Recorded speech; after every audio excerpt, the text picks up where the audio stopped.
สวัสดีครับ สวัสดีครับ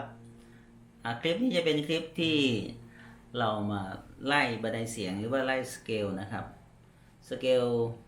B flat นะครับซึ่งสเกล B flat จะติดอยู่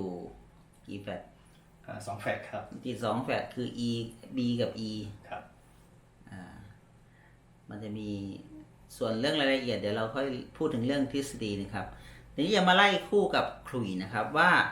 ขลุ่ย intonation เสียงทะลุฟ้าเนี่ยคือเป่าถึงเลสูงออคเทป3เนี่ยมันไล่ได้ยังไงนะครับลองดูช้าๆตามกันไปนะครับถึงออคเทป2นะครับถึงเดถึงโดออคเทป3ก่อนนะครับพร้อมนะครับไป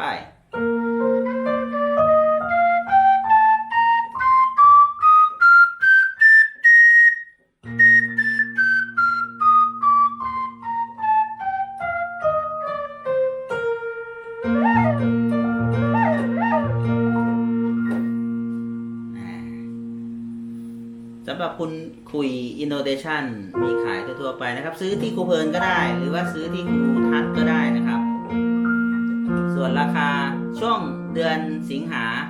เดือนของวันแม่นะครับลดราคาพิเศษนะครับเดี๋ยวจะแจ้งหรือว่าอินบ็อกซ์มาก็ได้หรือว่าฝากข้อความไว้ใต้คลิปนี้ก็ได้นะครับแล้วก็ฝากติดตามช่องครูทัศน์สอนเปียโนด้วยนะครับคลิปนี้สวัสดีครับสวัสดีครับ